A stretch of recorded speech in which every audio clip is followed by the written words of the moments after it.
Hey, yo. MOM Radio and the Pipe Bomb Radio Network present Not Your Mama's Radio Show with your hosts, former WWE superstars and two men that are always on a mission, Oscar and Sir Mo.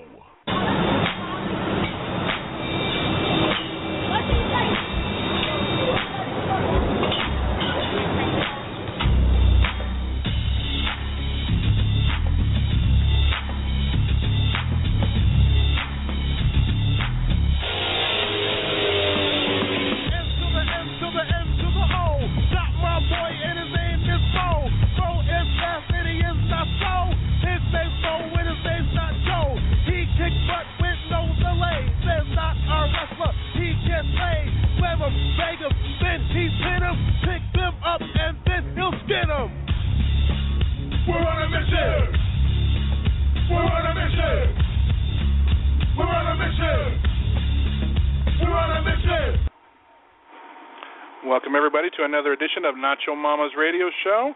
Here are your hosts, Oscar, Sir Mo, and Dreamy Mimi. Hey guys, how y'all doing? Hey guys, what's going on? Long time no hear, guys. Only been, what, a week? Yeah, only been that many days. What's going on with you, Felix? Been doing good. Hey, I've been looking forward to the show all week. Definitely got some two great guests coming on, and yeah, I'm ready to rock and roll. How about you guys? I'm loving it. I'm ready. Hey, Mimi. Hey, Mo. How you doing? I'm okay. How you feeling today? I'm doing pretty good. Good. How's that dirty, rotten scoundrel doing? Oh, I'm sorry. How you doing, Oscar? Oh, I'm doing just fine with your black hair. Hey, Mo, how you doing? What's happening, buddy? Yeah, you got it. Hey, Mimi, how you doing? I'm doing good. Well, hey, Felix, how you been? Good. I've been good, Mimi. How you been? I've been doing pretty good. Been taking care of your husband now, making sure he's been doing his DDP yoga? Got to get him to do that DDP yoga now. You know, I got to get that. I got to try that. Everybody else is trying it. I got to try that. I guess I got to join the club. You'll add some more years back on your wrestling career. You might be wrestling another 10 more years. You never know.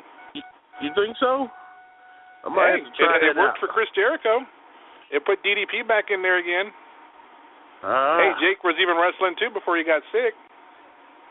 Wow. Well, couldn't hurt. I'm gonna have to check it out. As soon as I get an extra $100. Hey, you don't even have to go for the 100. You can go for the basic one and just work it out and make it your own. Oh, really? Absolutely. Oh, okay. I'm gonna have to check the basic out then. So what we got going on, Austin? I want to first tell everybody how proud I am of the whole freaking show. Last week was an awesome show we had. I want to thank Mimi, Felix. I want to thank you, Mo. I want to shout out to Dr. David Reese and Evan Ginsberg and Evan Prout. We had a real eye-opening show, and because of it, we have a lot of residual things that are going to go on and really help not only the wrestling community, but the community at large. Last week's show was real informative. And for those listening, if you didn't hear last week's show, Google it and archive it to last Thursday. We had an awesome time last week. That's the first thing I want to say. We had 10 minutes last week with Brian Christopher Lawler, Jerry Lawler's son and a legend in his own right. Brian Christopher is going to join us tonight for a much longer, extended period. He's going to talk about his career, and he's going to hear some snippets from his new CD. Brian Christopher, I guess he thinks he's the honky tonk man, or Jeff Jarrett remember Jeff Jarrett had his CD, Ain't I Great, the CD that never came out. So another wrestler turned musician, and so hey guys, yeah, I don't mean to cut you guys off, but the one and only Mr. Russo is now live on the air with you guys. Welcome, Mr. Russo. All right, let us give this man the proper introduction. If you ask some people, he's the greatest mind in wrestling. if you ask some people, he's responsible for, let's see, the Kennedy assassination, Pearl Harbor. Let's see, what else? Hey, don't leave out the OJ trial. Definitely the whole OJ situation. He killed those two people. Yeah, if it don't fit, you must have quit. Yeah, exactly. World War II, and I'm leaving one out. Oh, the death of wrestling as we know it. I mean, yeah, you have some people. Ladies and gentlemen, to explain to us why he is the pariah of our society, Vince Russo. Vince, how you doing, man? What's going on, gentlemen? Long time no talk. Long time no talk. How are you, sir? What's up, fellas? It's great hearing your voice, man. Oh, man, nothing much, man. Trying to stay alive. Where are you guys doing? Where are you guys doing that show out of? I'm in Northwest Indiana. I am calling from Memphis, Tennessee. Oh, you're in Memphis, huh? Yes, sir. Nice. How long you guys been doing the show now? Let's see. Judy, when did we start? Because we've been about 3 months. How long have we been on, Mimi? About 3 months. About 3 months. Yeah, about 3 months now. How's it working out for you guys, all right? Yeah, our audience is building. We've had some great guests. Our audience is building week by week. We're still trying to get a handle on things, but we're having a lot of fun each week, enjoying it, and we're really trying to build it up into something. So, yeah, it's been great. Yeah, no, that's kind of cool because I started my website and my podcast around the same time. I started mine about 4 months ago, so I'm kind of in the same boat you guys are in. How are you doing? Yeah, how you doing? Good, I'm doing good, but like you guys, I'm going through the same learning curve you guys are. It just takes time, man. You just gotta build it week to week and put the time in and give the people what they want and just grow it. Wow! Can you imagine that? A genius has got to learn something. Let's not get panicky. Well, a genius has got to learn something. Vince, I got to tell you, if they told me a choice between Vince McMahon and Vince Russo to be a guest, I would choose you every day in the week and twice on Sunday. So I am like a kid in a candy store that you're here, and thanks a lot in advance. Thank you. My first question to you, Vince, is tell us what are some of the biggest things in wrestling that you are directly responsible for? We're going to jump right in. What do you what came out of the mind of Vince Russo? See, now you know, if you guys ask me that question and I answer that question, everybody's going to take that answer and run with it that, Vince Russo took credit for this and Vince Russo took credit for that. So hey, are you guys trying to set me up? No. There's a bunch of things that you are responsible for. I don't care what nobody said. If you did it, you did it. Can I tell you guys a story that this is going to blow you away? This is going to blow you away, and I swear to you, this is a true story. Okay? Okay. Do you know, bro, obviously, the last time I spoke to the big man, Viscera, I think he had a little stint in TNA. So I would say the last time I probably crossed paths with him was probably around 2002-ish. At least 10 years ago. Okay? Okay. Do you know, guys, I swear this is a true story, and it freaked me out. Okay? I always loved the big man, always loved you guys, the nicest guys in the world. Like I said, I hadn't had contact with Viscera in about at least 10 years. It was more like 10 to 12 years, okay? That network called LinkedIn? Yes. Okay, well, what happened, bro, was, I was on LinkedIn, and then I saw that Viscera just got on LinkedIn. So I'm like, oh, cool. Let me see if I could hook up with him. I hadn't talked to him in so long, right?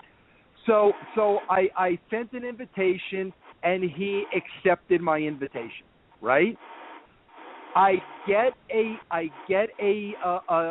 message directly from Viscera, and it was at the time when I was consulting at TNA, and nobody knew about it. Okay, so I get a message from Viscera. I hadn't talked to him for 10 or 12 years, and basically, like, he sent me a message. You know, late in, you know, it was later on in the evening. You know, probably about 6, 7 o'clock at night. And the message was, you know, Vince, you know, are you back with TNA with a question mark, right? The funny thing was I was in Nashville at the time working with TNA. So I got the message from him, and I planned on answering him the next day, right? Well, would you believe when I got up the next day when I was going to answer him, that was the day he passed away? Wow. Oh my. He contacted me the day before, and I had no contact with him or nothing for a decade. And the day before, bro, I got a message from him. I was so excited. I was going to reconnect with him, see what he was up to. And I woke up the next morning and went on my computer, and I couldn't believe it. You know what's weird about that?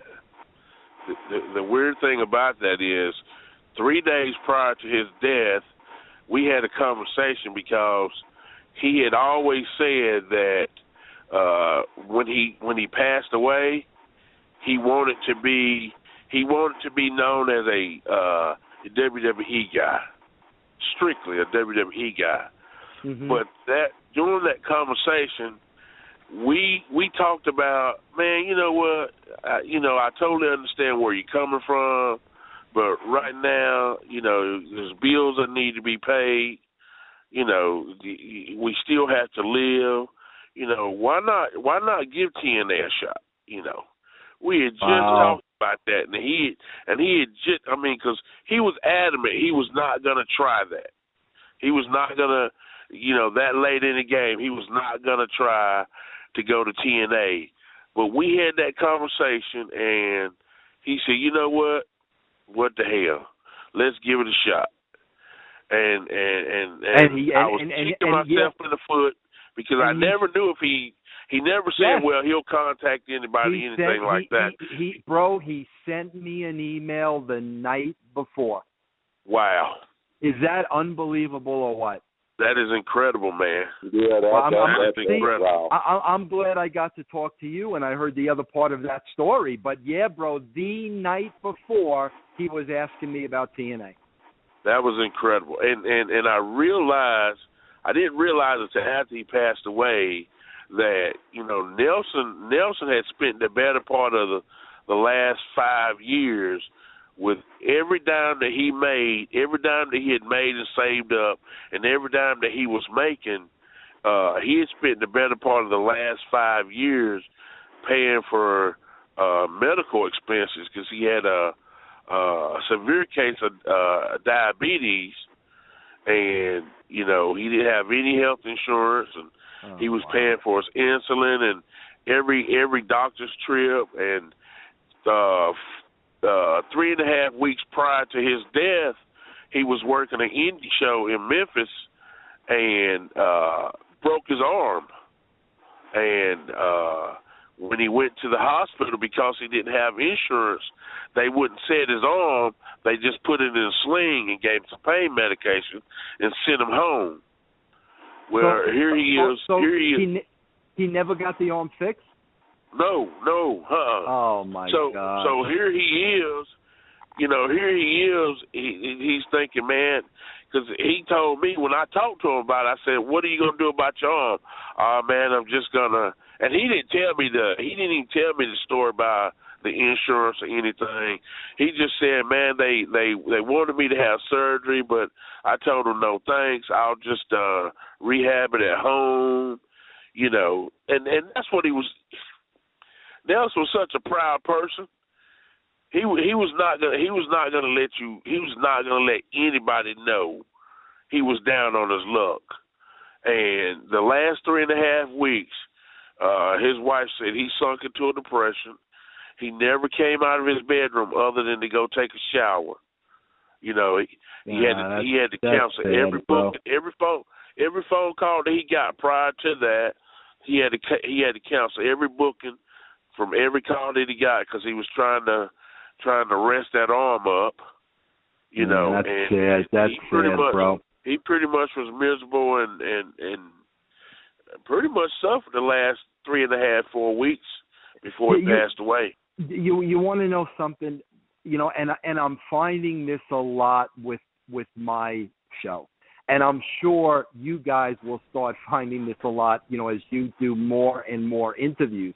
The things that I'm really starting to find out, through my show is there are a lot of ex-people in the business that are really, really hurting. And I'm talking about from a psychological level, scars, from the wrestling business. And those are the people that I really try to get on my show because, you know what, even if it's for an hour, if I could put them over and put them up on a pedestal and make them feel like $1 million, that's important to me. And the funny thing is, I look at guys, like Nelson, and I look at guys like you two guys. And, in my experience in the business, and I mean, this especially goes for Nelson only because of a man his size. But I put you guys in the same boat, and I've always said it was almost impossible to be a nice guy in the wrestling business and make it, because in order to make it, you gotta play the game and you gotta be a little bit of an a-hole, and if that's not in you, people are going to climb over you to get to the top. And I mean, that's how I remember you guys, and that's how I remember Nelson. Three of the nicest guys in the world, but with the wrestling business being what it is, it's very, very difficult to be a nice guy and survive. The only person I know on that level, on the level of a Vince Russo, that's the first person on that level that I've ever heard, say that. Our problem was we didn't have any type of mentor, to wave us through the storms. Right. When things were wacky and we didn't know what decisions to make, we didn't have anybody to say, well, guys, do this, do that, handle this situation like this. It was like we didn't know what to do. Yeah. Well, are you telling me that going forward from this point on, you want me to be your mentor? That would be great. But see, here's the thing, Ben. Let me interject and to tell you something you don't know. When we tried, particularly Mo and Mabel, when we tried to be not so nice guys, but we wasn't a-holes either, when we tried to be indifferent, that almost got us fired. Because when a lot of people didn't know where we was coming from, and Mo and Mabel really didn't speak to people and fraternize and socialize, a lot of people took that as they were scared of him. Then they turned that into disrespect. They went to Vince, told him a lot of lies, and in White Plains, Vince practically threatened us. You guys either get along or go along.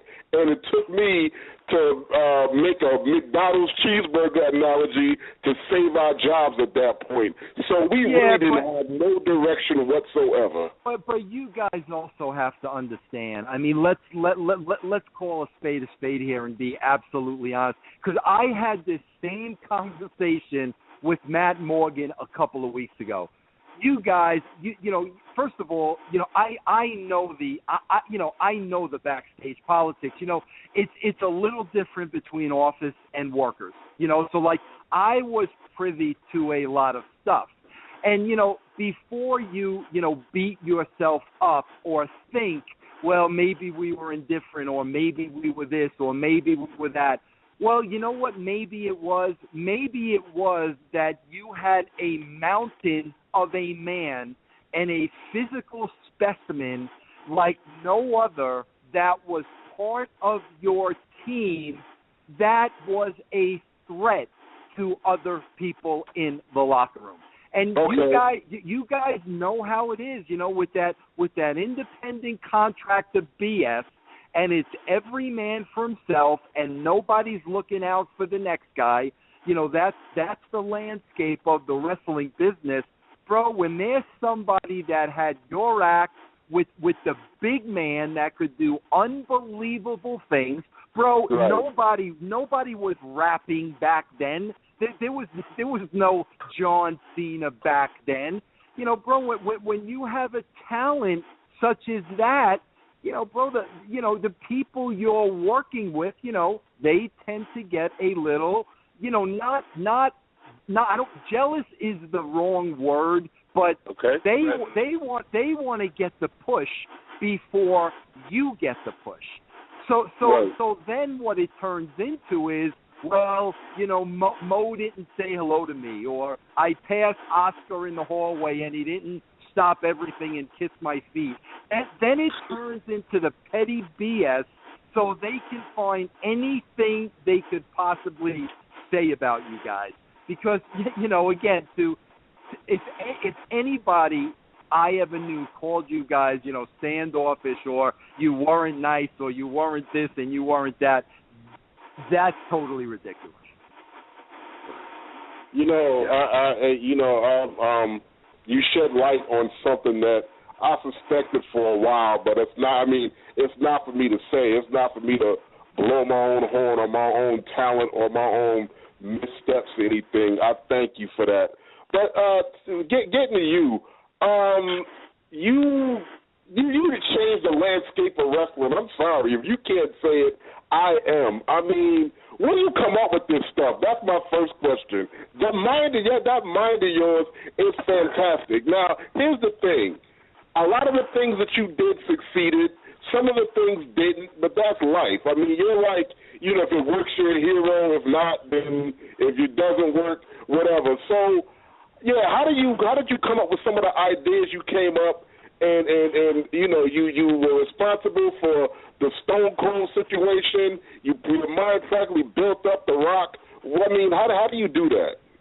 Well, there's a couple of things. First of all, I've been a wrestling fan, since I'm 12 years old. I've been a wrestling fan for 40 years. I never wanted to repeat anything. I always tried to think of fresh and different. I never wanted to do things that were repeated in the wrestling business over and over and over again. So, I would agonize over, trying something new or trying something different. Now, the one thing, though, I'll always say is, as the writer, like my job and Ed Ferrara's job, is that we have to give the wrestlers, new material every week. We've got to provide them with material to keep them over. But, what I've always said is, I could be Shakespeare. I could be the greatest writer in the world. If you don't have the talent that can go out there and pull it off, it's not going to work, and it's not going to get over. And it just happened that during that Attitude Era, just the entire roster, from the top to the bottom, were so on their game that no matter what you gave them, what storyline or what angle or what verbiage, these guys just hit it out of the park. And and at the end of the day, in my opinion, that's really what it was. The talent roster for those years, it was just unbelievable from top to bottom. Yeah, that your legacy is, and I'm not saying it because you're here. I've been saying it for weeks. I've been reading some of the things that, I mean, you've been in the wrestling news more the last 2 months than, I don't know, than in a long time. I mean, everything you say is on the WWE app and in every wrestling magazine on the planet. And you're blamed for a lot. Do you feel better about the things that you're blamed for that me personally knowing you and pretty much knowing some of the real history behind it is clearly not your fault? Now, I'll tell you, I'm Italian. I wear my feelings on my sleeve. I'm not going to lie about that. The only time, things get to me or things really bother me is if it's somebody I know. If it's somebody I work with, that has a comment to make about me, and somebody that knows me personally, and that doesn't happen that often, but when it does happen, that bothers me. But as far as people who don't know me and know nothing about me and just want to sit behind computers and take pop shots all day long, I'm just not going to waste a second of my time with that, Okay, now when it comes down to WWE, this is a good question. I want to hear you actually say it. What do you think of the current product right now? They're on a downhill slide right now, decline. What do they have to do to build things back up, and what has to happen to make it better? Well, I see two things. I think there are definitely two things. Number one, what's killing them, first and foremost, is that the show is 3 hours long. And I don't think that's going to change because USA Network is paying the WWE a lot of money for that third hour. So I don't think that's going to change. But the problem with it is they don't have the creative to be able to fill a 3-hour show with compelling television. So what happens and what the show looks like every week is they're just stretching things out and stretching matches out and, playing packages over and over and over, and they're doing everything they can to fill those 3 hours. And that's what's making the show boring, and that's what's making the show drag. And that's why it's not must-see TV anymore. So the fact of the matter is that if they want to remain at 3 hours, they need to find a creative team that is going to be able to write 3 hours of compelling television, because from the looks of things, they don't have that in place right now. Dreamy, Vince is agreeing with you that there are some weeks that they just do what, honey? They throw Raw together? What was that? No, I was asking my co-host, Dreamy Mimi. She said some weeks they just throw Raw together. Yeah. Yeah, Vince just echoed your sentiment with explaining why. All right, no, they do. No, I agree with that. I've said this all along. Two things. It looks like they have so many. This is what it looks like to me as somebody who used to write the show. It looks like they have so many writers, and they assign those writers to certain segments, and then when those writers are done writing their particular segments, they put the show together. And in doing it that way, there's no continuity. There's no beginning and middle and end. And, you can tell just by watching the show. Yeah. They say that they're going to take NXT and make that the next WCW. You see that happening? Well, if I were them, I would make NXT the first hour of Raw. I would have NXT for an hour, and then I would have 2 hours of Raw. That's what I would do. That makes sense. That would definitely help. That would definitely help the problem. I don't know if that's been discussed. I don't know if there's legal issues. I don't know, but man, I would love to see the future first for the first hour, then do your show for the next 2. So Triple H gets on the phone and calls you tomorrow and says, "Come back and turn this around." Are you going? Nah, because it would never be the environment that it needed to be in order for me to be successful. You know, we were successful when there were two writers. I mean, it was Ed Ferrara and myself, end of story. You know, from what I understand now, there's anywhere from 20 to 30 writers involved in that show. And I would never work in that environment. I mean, not even for 5 minutes. That is not even necessary, is it? No, I mean, bro, what happens is they have a week to write a 3-hour show. When you have that many writers involved in the process, all you're going to do is run into each other all week. And then what's going to happen is all of a sudden you're going to turn around and it's going to be Friday and it's going to be the weekend, and now you've run out of time, and now you've got to throw a show together. It's that type of structure it doesn't work. You need a couple of writers that know what they're doing and let them write the show. Okay, so now you have the podcast, you have the Swerve thing.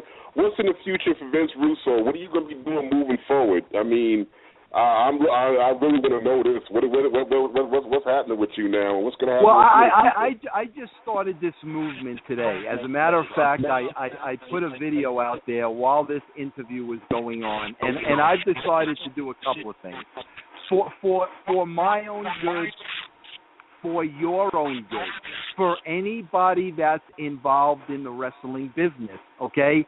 We all depend on the WWE, and we all depend on Raw. We need to feed off Raw in order to continue to make a living in the wrestling business. Right. So what I've decided to do is two things. Number one, it's called the DearVinceProject.com. DearVinceProject.com, and it is a website where all the fans can write in about what they think the problems are with the WWE, what they would do differently, what they would like to see. You know, because I came to the conclusion it's not what the WWE can do for us, it's what we can do for them. And I think as fans, they need to hear our voice.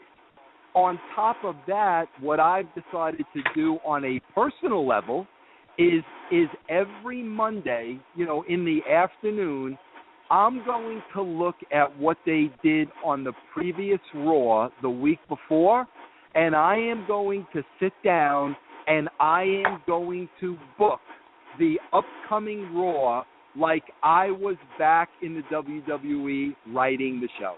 In other words, if I had these talents at my disposal, this is what I would do. And I'm going to lay it all out there. You know what? Anybody at WWE wants to use it, they're more than welcome to. But I'm tired of complaining about how bad the product is, and I want to do what I can do on my part to try to make it better. So that's what I'm going to be doing, you know, in the next few months. All right. Mo, you got some questions for Vince? Well, that says a lot about how much you care about the wrestling product itself. But let's flip that for just a moment. Okay, that solves that may help the WWE problem. So what do we do? What do we do to bring TNA up to par? We get a new owner. I mean, I'm just being honest with you there, and I mean, you know, I was there for the good part of 12 years. You know, there's a personal and there's a professional, and on the personal side of it, you know, I think Dixie Carter is a great, loving, big-hearted woman. I really admire her as a human being. On the business side of it, I don't think she is equipped to run a wrestling promotion. And, you know, while I was there, you know, I would see, you know, mistakes being made and bad decisions being made. And I knew, you know, while I was there that, you know what, you can only make so many bad choices and so many bad decisions, after a while, it's going to catch up with you. And eventually, it has caught up with them. And, obviously they're in a position now where, they're looking for a new television contract. I believe that they'll get one, but unless they change the way they do business, that company is just not going to grow. It's not a, yes, there are definitely some things I would do differently creative there, but right. That's not a creative issue with TNA. That's all about management and ownership.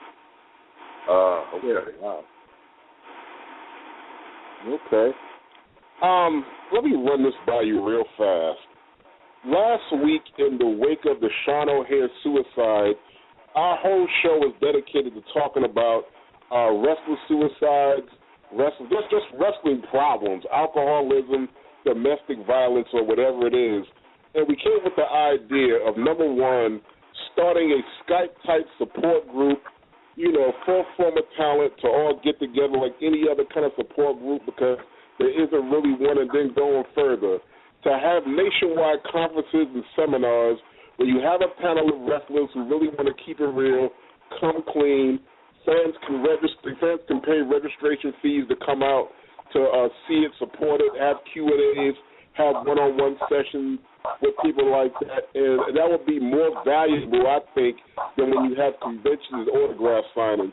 What do you think of that? Is that a good idea, a bad idea? And if it's a good idea, I want your input moving forward with that kind of initiative. I think that is a phenomenal idea, and I'll tell you why, and we're definitely thinking, along the same lines.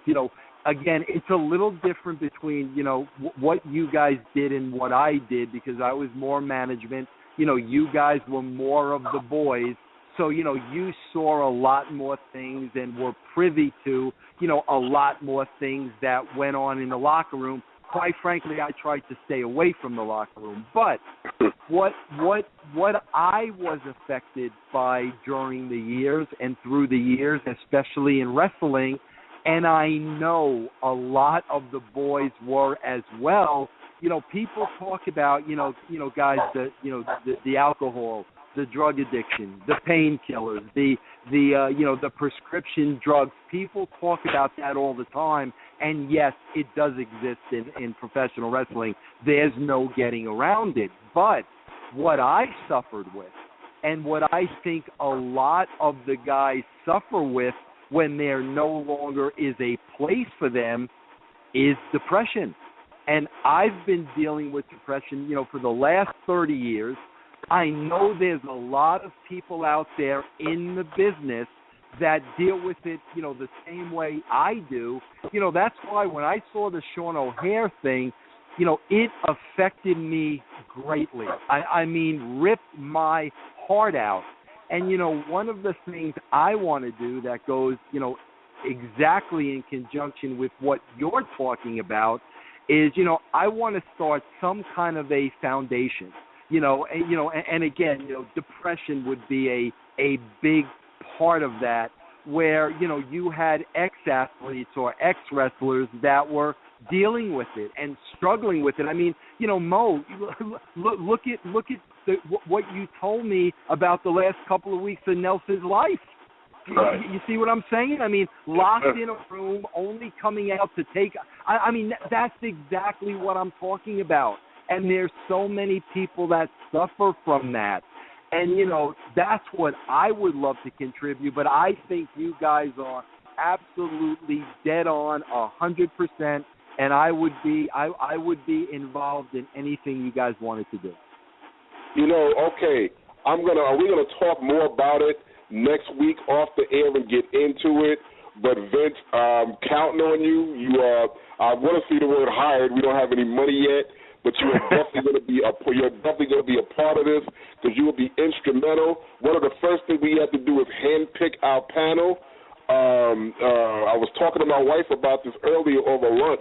We're going to handpick our panel of our people who are going to be real, people who don't have egos, people who really don't mind sharing, and people who really have the empathy to want to air their laundry out there, but at the same time help their fellow man. I think it's something that people will sign up for. I think that they'll actually register to come to. I think it'll be a nationwide thing. I think it'll be phenomenal. People spend millions of dollars to go to autograph signings and everything like this, but there's more value to this. It's true, it's real, it helps, and this is something that I'm going to be passionate about. And I think we are moving forward with you involved. This is going to be a powerhouse, and we are going to save a lot of lives and make a big difference. Welcome aboard. I am stoked that you are glad. Well, guys, I can tell you this. I'm sure that the guests that you've had on your show thus far, like I've had a whole different set of guests on my show, and I mean I know so many people that would be up for that and be interested in that. And, yeah, man, I would love to be a part of that. I mean, we could get national sponsors. You could get people to back it.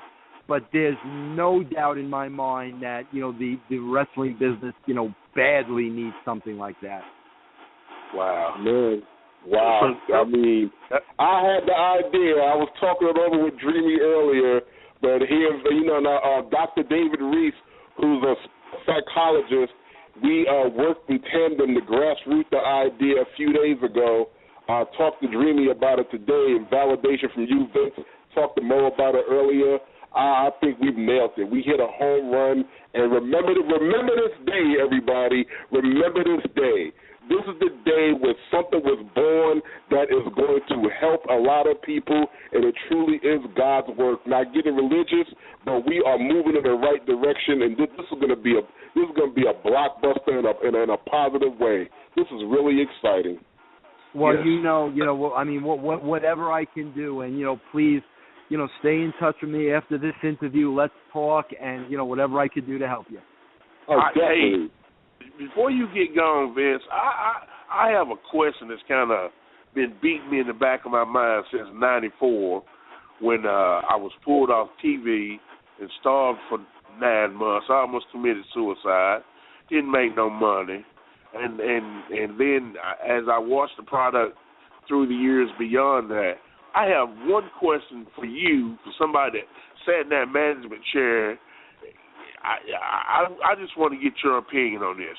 Why would somebody like a Vince McMahon allow talent to control so much of what goes on in the company?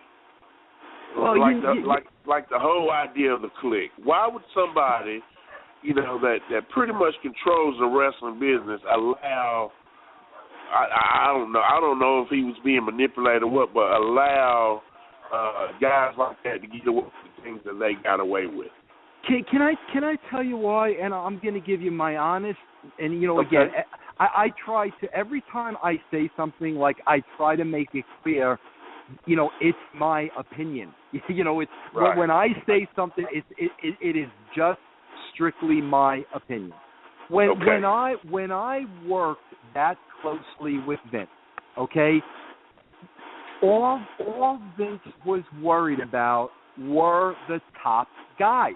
I mean, all Vince wanted to know was, what's Austin doing? What's Rock doing? What's Taker doing? What's Shawn Michaels doing? All he cared about were those top guys. Because I would guess from Vince's perspective, in Vince's mind, that was the money. That was his bread and butter. That's where he was going to make the money. And that's why he only cared about the top. What the difference with the Attitude Era, and when I started writing with Vince, was this is how I looked at it, and this is an absolute truth. When JR would hand me a talent roster, and I got the talent roster of the people, the wrestlers that were part of the WWE, I knew in my mind that every name on that roster had earned their spot. They paid their dues on the road, training the whole away from home. They earned that spot. At that point, it was my job to get every single one of those people over. I didn't care who it was. If your name was on the roster, it was my job to get you over. So when you go back and you look at like 96 to 99, and you see, you know how so many people were over, that's because, myself and Ed Ferrara, we treated everybody like they were a top guy. And then, right. of course, once we left, WWE went back to business as usual. But, Vince has always been that way. He looked at, these guys on the money, and, all the emphasis is going to be put on these guys, and, the rest of the people are going to be supporting actors. And, I mean, again, look at where the product is today. I think that mindset really hurts the product. Yeah. Because today it's all about Brock Lesnar, John Cena, and so forth and so on. Randy Orton. Yeah.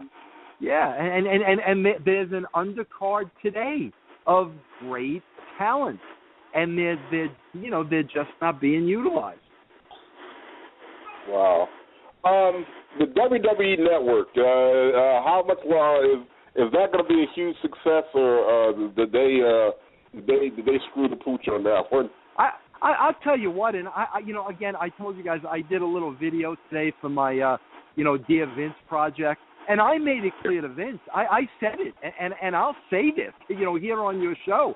I do not get the WWE Network, and the reason I don't get the WWE Network is you're not going to go through the motions and say, a lackluster performance and a show on Monday nights and then expect me to turn around and give you $10 a month to get more programming?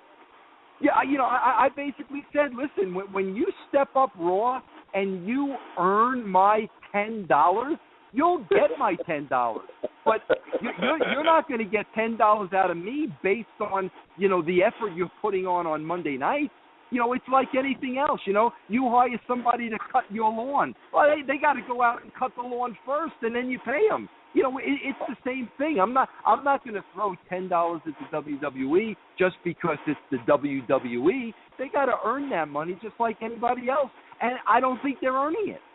Okay, but all right, playing devil's advocate, isn't the network more for diehard wrestling fans that want to go back in time, more than for new fans looking to move forward with what's going on now and in the future, though? I think the WWE Network is for people that want to see good wrestling because they're not getting it on today's show.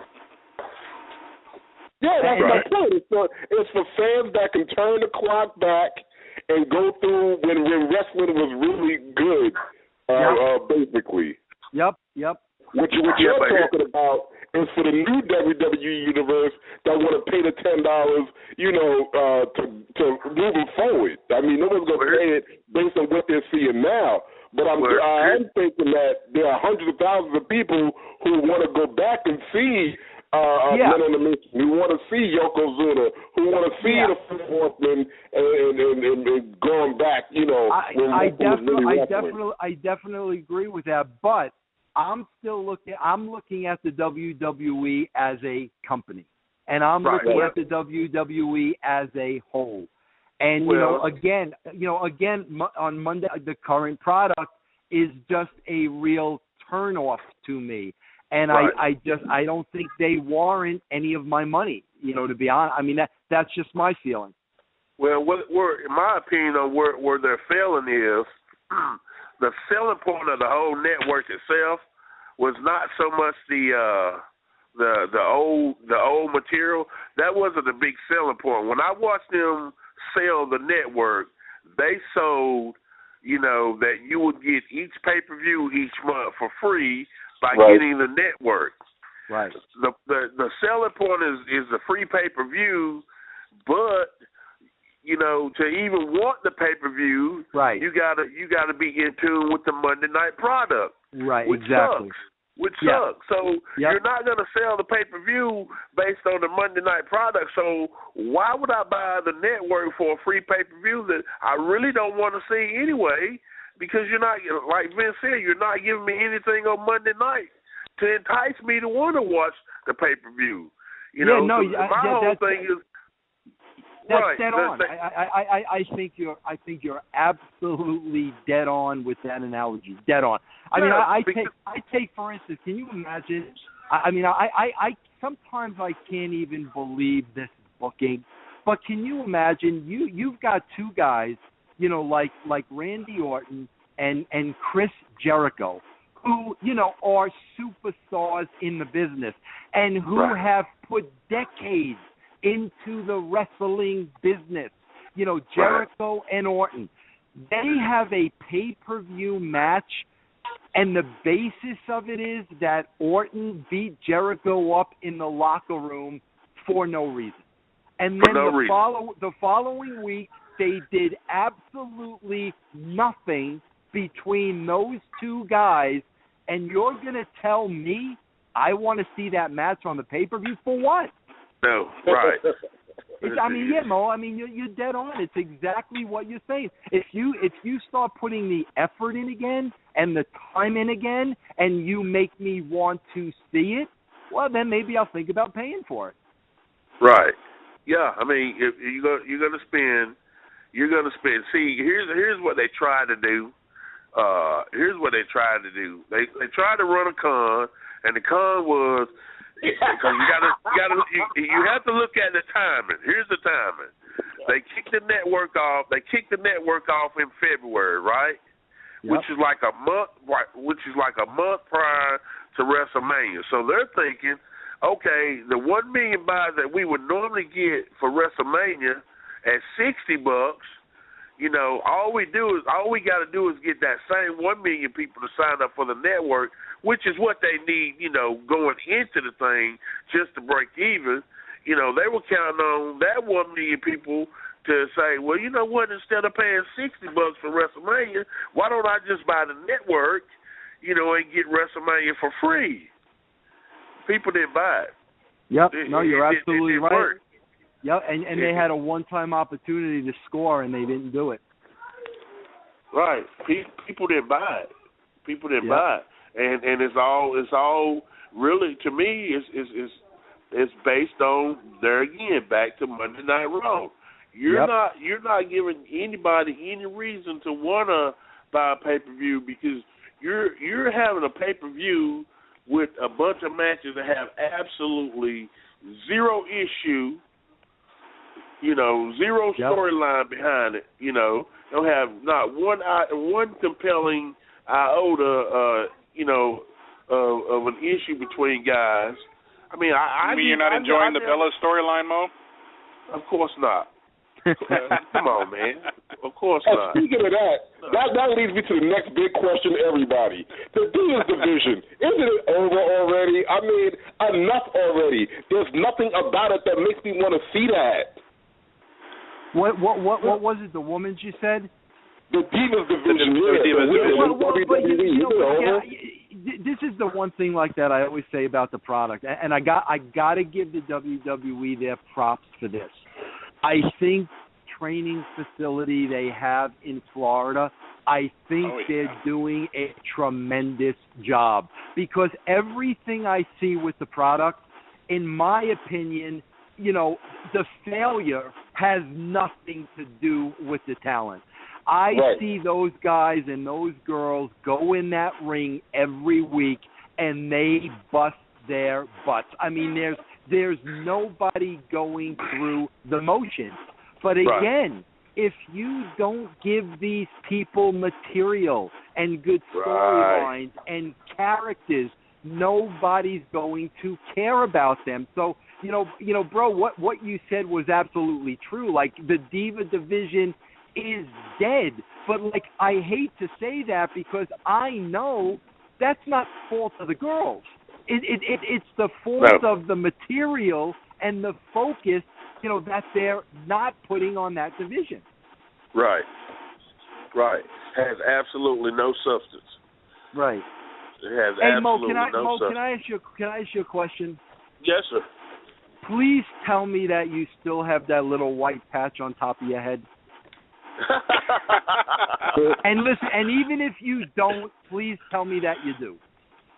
I don't, but I do. Oh, man. Oh, man. It took a lot of work for that, Vince. Bro, you're killing your own gimmick now. Let me ask you, are you guys at least dressed in purple for this interview?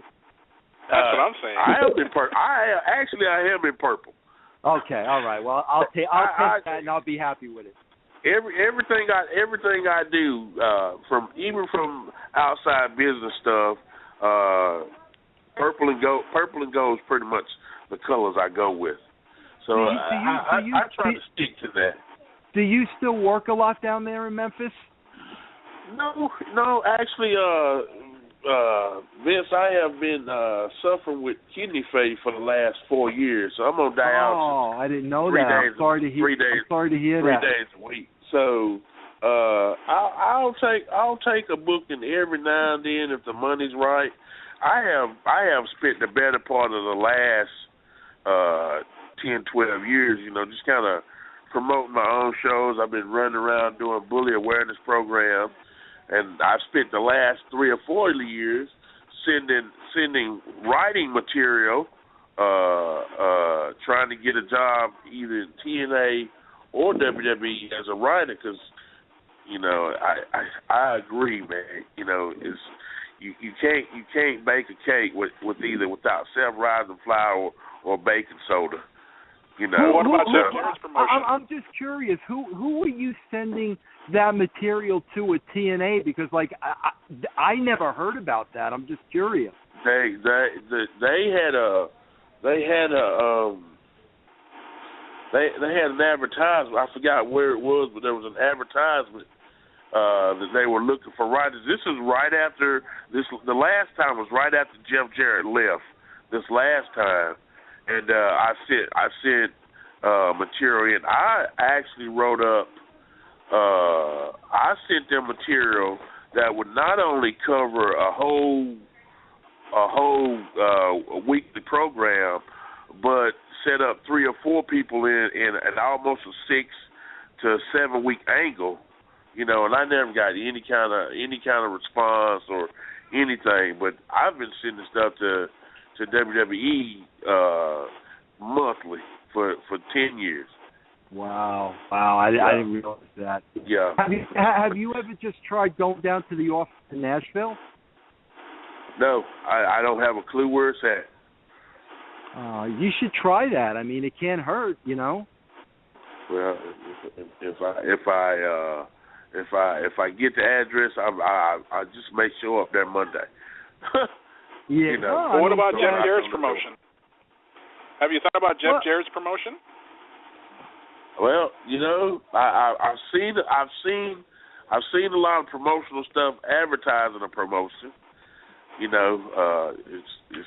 It's kind of hard for me to get excited about something that that's not right in front of me. That's not materialized. So I guess I've sent Jeff 50 million emails. He might answer one every now and then, but inquiring about a position with his company. But I don't know. I guess I'm one of these people that feel like I am the greatest heel to ever live on the planet, because they say heels have more heat than anybody. That's what makes a great heel.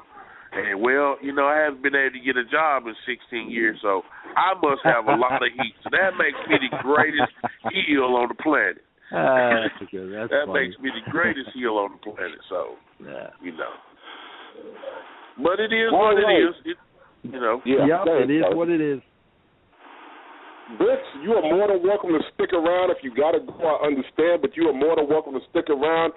Folks, we're going to jump into a commercial at the top of the hour, then we're going to come back with the WWE report and hopefully more of Vince Russo. And don't forget, we got Brian Christopher Lawler coming up in just a few minutes.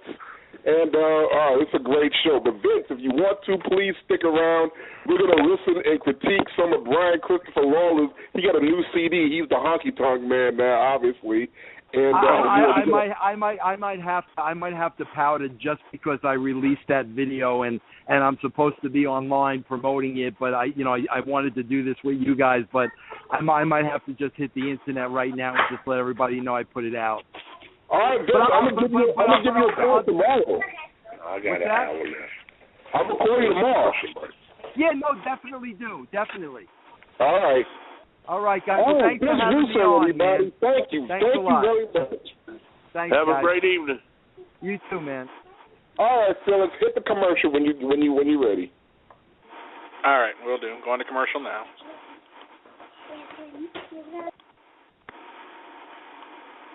Okay, so I looked down at my feet and looked at here.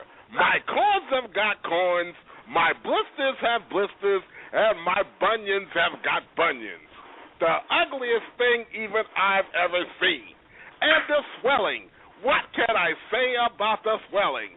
I went to the beach and I stepped in the sand, and some wise-ass kid wrote Bigfoot was here. They're not even footprints. I've got dinosaur tracks in the sand. I went to my nephew's 8th birthday party, and they thought I had clown shoes. But they weren't clown shoes. They were my bare feet that were that swollen. I go to a podiatrist. He looks down at my feet, and his medical opinion is one word, damn. As he fainted, I left. So I go down to Freeman Foot Care. Dr. Freeman looks at my feet. She gives me the right medication. Now I'm shuffling off to Buffalo. Freeman Foot Care, where the moral is they know what the hell they're doing. Freeman Foot Care, with locations in Griffith, Indiana, and Gary, Indiana. Welcome back, everybody, to Not Your Mama's Radio Show. And your hosts, Oscar Sermo and Miss Dreamy Mimi. All right, it's time for the WWE report with the old dreamy, steamy, dreamy Mimi. Mimi, what's happening in the world? Stone Cold returning, Brodus Clay finds a job, and the Bunny really unmasked. This is your WWE report for the week of September 9th, 2014. On Monday Night Raw, the former Funkadactyls, Naomi and Cameron, got in a cat fight. When the smoke cleared, it was Naomi on top via submission. Will the former friends ever mend fences? Until that's answered, the war continues. Okay. We speculated last week that the Bunny may have been Darren Young, but the great reveal is it's NXT star Sami Zayn. And it appears that Bray Wyatt has set his sights on his latest victim, the Big Show. But no matter how skilled in the ring and how bizarre, is rattling the giant a good idea? I don't think so. The anticipation for this Sunday's Night of Champions is building as John Cena made advocate Paul Heyman spend a portion of Raw stowed away in a dressing room guarded by the great Khali. The stipulation being if Lesnar did not show, Heyman would be the opponent. For a while it looked bleak for the Walrus, but Lesnar in Hail Mary fashion did manage to show up. The exchange between he and Cena was designed as a build-up for this Sunday's event in Nashville. Is NXT the next WCW?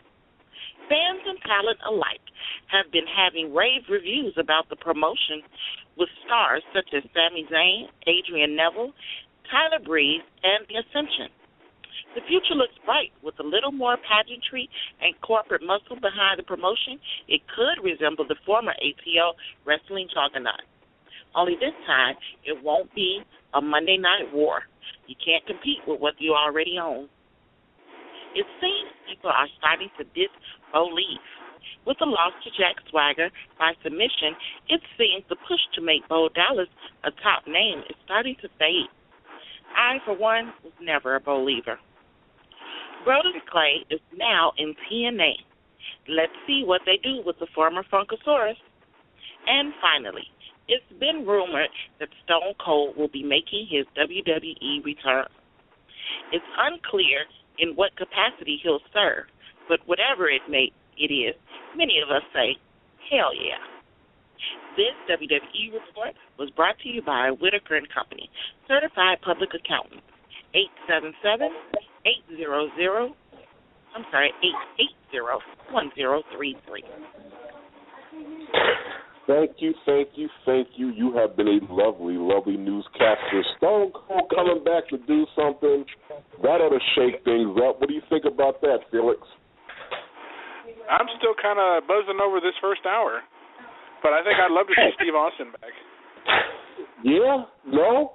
I mean, Vince Russo, he lived up to everything I thought he was going to live up to. And the fact that we are going to be working together on this thing, I mean, this is beyond Christmas for me. Absolutely. What you think, Mo? Well, I think we could have delved into a little bit of dirt, but it's okay. I got the sense early on that there were certain things that he was trying to shy away from and not answer, so I really didn't want to push him too hard. That's cool. I got you. You know, because the first thing I asked him was, you know, what are some of the things you're responsible for? When he answered like that, then I kind of knew, not to keep it light, but I don't want to offend his sensibilities. It's because, you know, a lot of the reason why it took so long to get him on the show, he got nothing but love for us. But every show that he goes on and every article he wrote, the guy is being attacked. And I was never going to do. I might do that to some people, but I would never do that to him because he was always fair with us, always fair with me, and he's a really good guy. And he's responsible for a lot of the fantastic things in wrestling, and I give him his props. Oh, yeah. Now the only thing that needs to happen is we need to see Oscar and Sir Mo on the Swerve. Oh, definitely. That would be sweet. Yeah. One good turn deserves another. He's got his show called The Swerve, and we definitely don't waste no time. Because what we have to do, we have to expand on, start doing interviews about these programs that we all want to implement. You know, we're doing the anti-bullying thing, and then we're going to introduce the support group and convention initiative about, you know, Wrestlers Are People Too, which is the tentative title that we're going to do. We're going to make it a nationwide program. It's going to be a powerhouse. And with somebody like Vince Russo on board to help with, you know, getting national sponsorship, we got to work on structuring registration fees for the fans to be a part of it, and a whole bunch of different components that got to go to it. We're going to need all hands on deck on this one. No, I just wanted to throw in there quickly before, since Mr. Russo had to go. If you guys want to follow Vince Russo on Twitter, his Twitter handle is at PyroBallyhoo. It's PYROBALLYHOO. And his Dear Vince project, check out DearVinceProject.com. About his new project that he launched effective tonight. Awesome. All right. Well, Felix, if you don't mind, I guess we need to call Brian Christopher. He's waiting for our phone call. All right. I'll call him right now. You guys talk amongst yourselves. While we're doing that, so Mo, how do you think we get this initiative off the ground? What do we have to do? Just your knee-jerk response. I know I just threw you at it today, but you had a couple hours to think about it. You know, I to be honest with you, I don't have a clue exactly where to start with it. I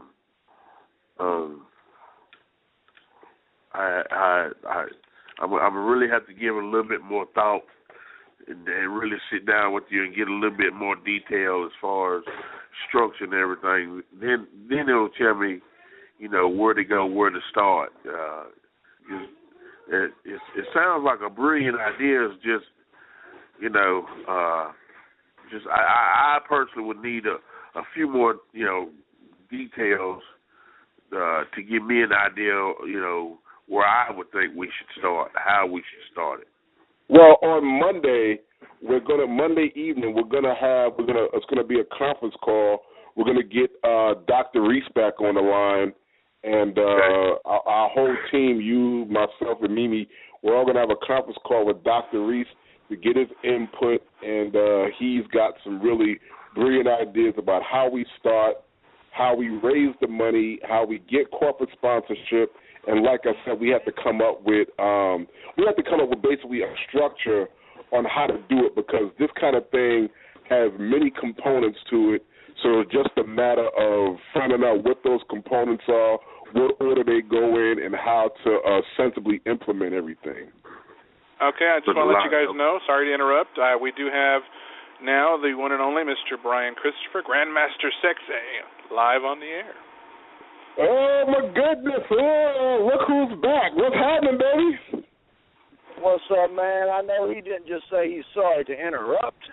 And you can't be sorry to interrupt. Got the Grandmaster coming on the air, baby. Well, I'm sorry. He's sorry to interrupt. You can interrupt any time, a man of your status. What's happening, Grandmaster? Right, man. Well, to be honest with you, right now I'm supposed to be in Memphis, Tennessee. You know, I was born and raised in Memphis. I'm supposed to be down there right now wrestling for, it's been the 2-year anniversary since my father, Jerry Lawler, had his heart attack, you know, live there on Monday Night Raw. It's 2-year anniversary tonight, and they're having a big tribute show called Long Live the King down in Memphis. And me and the promoter, we had a little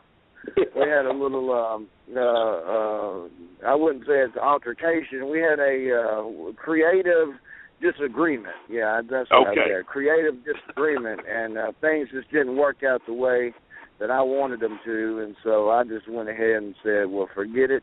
Even though I'm his son and I would like to be there on this special night, I'm going to stay at home, and you can just have your show without me.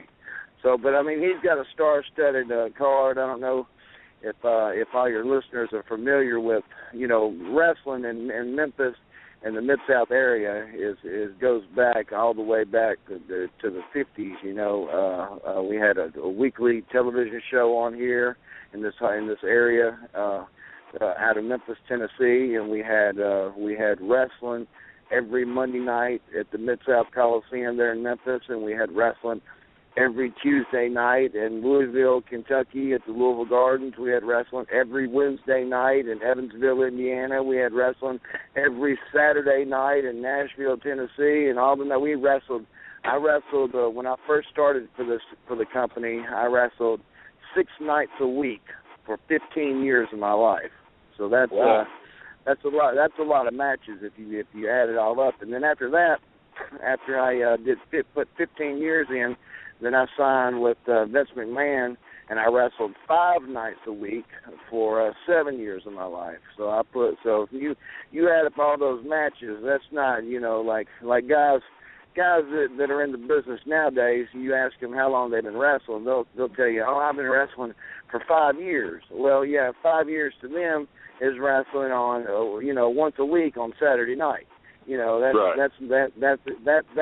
equals out to maybe about 6 months, if you want to know the truth. You know, and the 5 years to me was 6 nights. Actually, we wrestled 7 times in 6 days because we had to wrestle twice on Saturday. We had to do the television show in the morning in Memphis, and then get in the car and drive to Nashville and wrestle that night. So 7 matches a week, you know, for 15 years. That's paying your dues. That's putting in your time right there.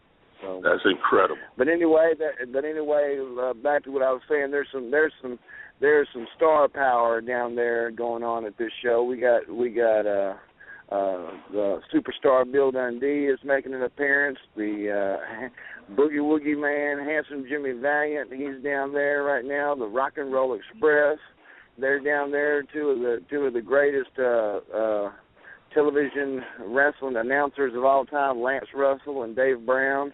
They're down there. The Birdman, Coco Beware. Coco Beware is down there. Then, you know, we definitely got the King. King's down there. PG-13, Dangerous Doug Gilbert. I mean, it's a star-studded card for the Mid-South area. You know what I'm saying? I don't know if all the people up in Chicago would know exactly what I'm talking about. Matter of fact, I was just up in Chicago. Where was you? You were supposed to come out and see me. I was up in Joliet about 4 weeks ago. I didn't know you were in Chicago until 3 weeks after you were here, Brian. well, everybody else did. Everybody else in there. Yeah, everybody else. All right, yeah, I eat that. Everybody else knew, right? Right, you know right. We had a big. Because you called everybody else. Matter of fact, that card right there was pretty big itself. We had X-Pac, Scott Hall, Scott Hall's son Cody Hall was on there. Myself, Scotty Too Hottie. We had a big card up there in Joliet. Okay, yeah, Brian. That's because you told everybody else. I can't know if I'm not told. Well, there's this thing called the internet, brother. You get on there and you oh, let it go. I'll tell you what, right. Next time you come back, I'm going to be a fan, buy a ticket. I'm going to have some shades on, sit in the front row, and I'm going to have a Grandmaster Sexay poster up, just like, you know, and a picture of a guy doing a worm, so Scotty Too Hottie won't feel left out, and that'll be cheating, okay? There you go. Now you talking. I'll do you one better. As soon as you come out, I'm going to lift my shirt up. Oh, well, you're going to do what? You're going to lift your shirt up? I'm going to lift my shirt up as soon as you come out. You're going to try to scare out the people on the front row? Yeah, exactly. All right, so what y'all got going on the show tonight? You have branched over to the music business. What is that about? Tell us about this new hit CD you got out. Well, man, you know, you're making it sound a little bit more than what it really is.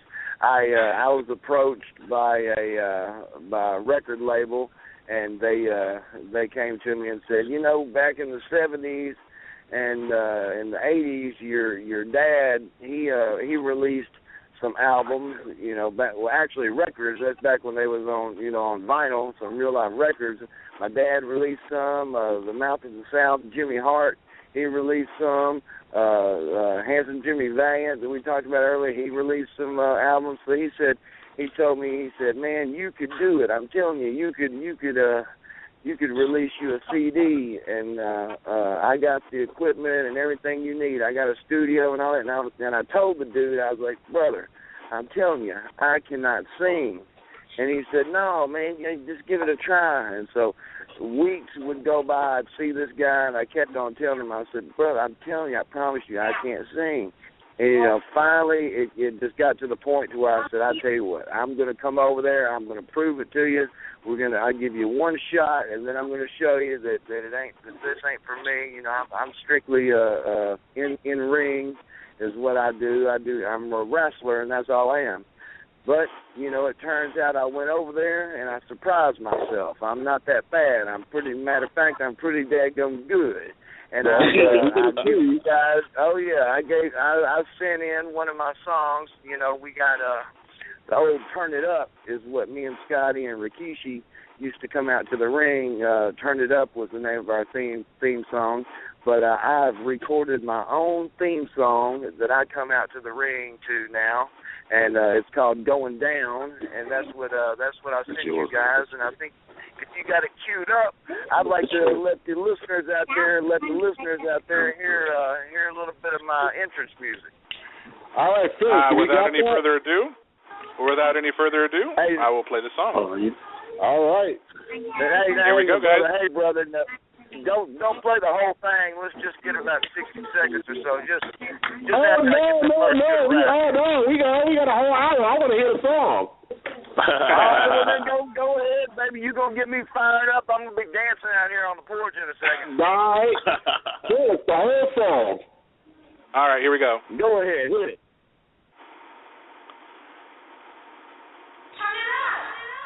So, Grandmaster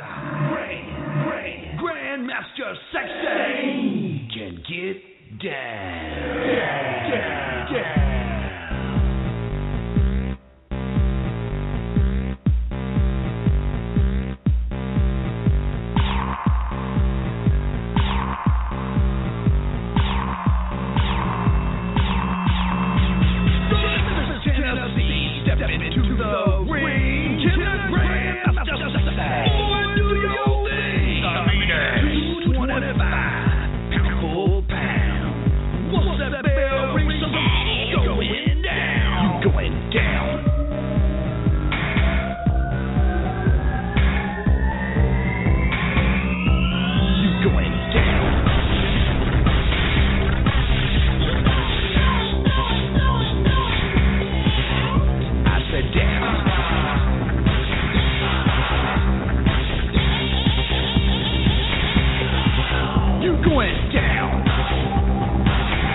this now.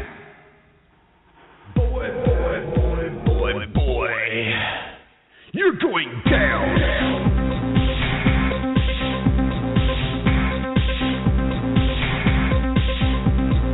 Grandmaster Sexay is on the scene.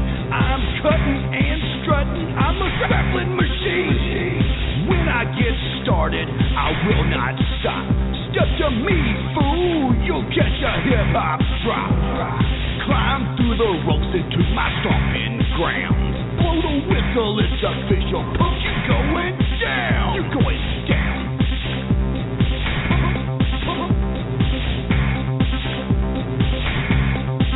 Pass me the crown. Crown now. You're going down.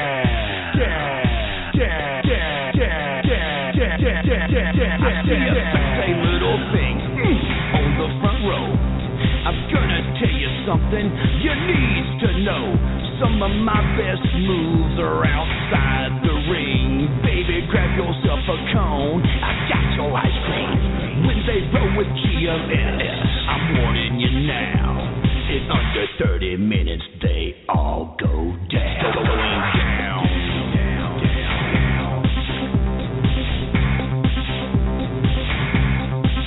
She's going down.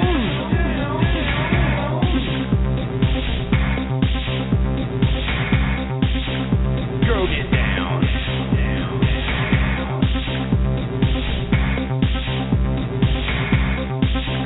Way down. Down. You going down.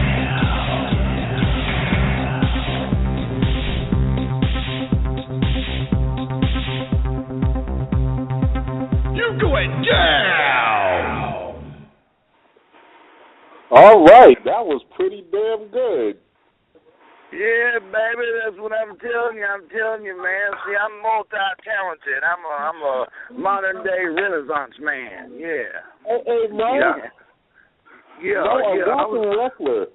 I'm trying to think. Have you ever heard anything like that before? Hey, look here, man. I'm going to tell you one thing about that right there. I was listening to those lyrics, man, and I heard something about a hip-hop drop in there. And I thought to myself, hey, man, that was the name of our finish. I think I need to get some royalties off this thing. This thing needs to go flat. Some royalties just for the idea of a rapper wrestler. Every one of you guys ought to be bowing down, kissing my feet right now. I swear to God. The hip-hop drop, the hip-hop drops originated from, I'm going to tell you, it goes all the way back to Beautiful Bobby Eaton. I know you remember the Midnight Express, Beautiful Bobby Eaton, him and Stan Lane and Dennis Condrey and all them. Well, Beautiful Bobby Eaton used to do the Alabama Jam. And I used to, as a young kid, I used to sit on the front row, and I loved me some Alabama Jam. So when I got into the wrestling business, that was my finisher. I used to do the leg drop off the top rope. And then Jim Ross started calling that the Tennessee Jam. And then one thing led to another. I switched over and started teaming up with Scotty 2 Hotty, and I kept on doing that leg drop off the top rope. And they next thing I know, they're calling it on Monday Night Raw. They're calling it the hip hop drop. So that's where that came from. Okay. On Monday Night Raw, they killed the hip hop drop. What year was that? There was the hip hop drop all the way from 1999 to 2004. 1999. Well, no. The hip hop drop was originated by Mo and Mabel. That was the Men on a Mission finish. That's where that first originated. I mean, Jesus Christ. You know what? I want to ask Brian. I want to ask Brian Christopher a question. I'm listening, Brian. I might be missing something. But is there a particular reason why your ass ain't working for TNA right now? Yeah, there's a very good reason. There's two good reasons, and the reasons are that I've been fired by TNA twice. Oh, okay. Okay. Yeah, that's why I was. Matter of fact, I was on the original roster. They had 10 guys that they put under contract when they first started up the company, and I can't remember exactly all 10 of them, but it was me, Jeff Jarrett. I remember Ken Shamrock was one. Scott Hall was one. Anyway, we had 10 guys that was under contract, and they were going to do something innovative. This is what I was told by Jerry Jarrett. You know, Jerry Jarrett and Jeff Jarrett are the ones that started TNA. Jerry Jarrett, you know, me and him go way back. He loved when he had the books back in the Memphis territory. He would always make sure that I was his top heel on the cards, because he knew that, you know, he loved the way that I got heat, you know, in my matches and with the people there and everything. So he always admired my wrestling abilities and everything. So he made sure that when they started up the company, he wanted Brian Christopher on the roster. Well, I was signed the contract, and in that contract, like I said, they were going to do something innovative. They were going to take the money. We did a weekly pay-per-view every Wednesday night out of the Nashville Fairgrounds. We did a pay-per-view for $9.99, and so you could buy you were actually, in essence, you were watching the television show but paying $10 per episode to watch the weekly TV show, but they were calling it a pay-per-view. Well, anyway, they were going to take the revenue. They were going to take the money from that, and 50% of the profits were going to go to the company, and then the other 50% of the profits were going to be split up amongst us 10 wrestlers that were under contract. Well, I never once saw my 50% that I was supposed to receive, you know, amongst the 10 wrestlers. I never once saw any bonus in my check, my weekly check and everything. So we butted heads, and then when Dixie Carter came into power over there, she brought along her dad, brought her dad with her. And I got into an altercation in the dressing room one night with one of the wrestlers, and we got into a fist fight, and the fist fight got out of hand, and Dixie Carter's dad came over there and gave me a bear hug and was trying to hold me back, and I broke away from him, and he actually fell to the ground, and they didn't like that too much, and gave me my walking papers, gave me my pink slip. What do we got going on over here in the background? What is all this? Is somebody taking the kids to the mall or something? What's going on? You know what? You're exactly right. I have the kids and I am riding. Well, put them on the phone and let's talk to them. But put the kids on the phone and let you talk to them. Yeah, why not? Yeah. Okay, DJ, say hello to Brian Christopher. Hi, I want to. Say hello. What's up, brother? What's up, man? It's Hello. What's up, brother? Who's your favorite wrestler? Why am I? Why are you a wrestler? No, I said, who is your favorite wrestler and why am I? That's two questions right there. My favorite wrestler has to be John Cena. Oh, my gosh. That was the wrong answer. Real wrong answer. What's the right answer? The right answer is the man that you're talking to, Brian Christopher. I got to be your favorite wrestler. Third favorite. I'm your third favorite? Okay, I'll have to live with that. I'll be number 3 for a while. But you better keep moving me up the totem pole there. John Cena. I just thought he was stupid. Okay, there you go. I like it. All right, girl. Here's Mo back. No, here's my mother. All right. My mother does not want to talk on the phone. It was. Okay. I guess we found out who her favorite is from John Cena.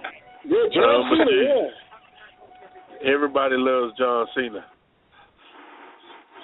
Well, I don't know about that now.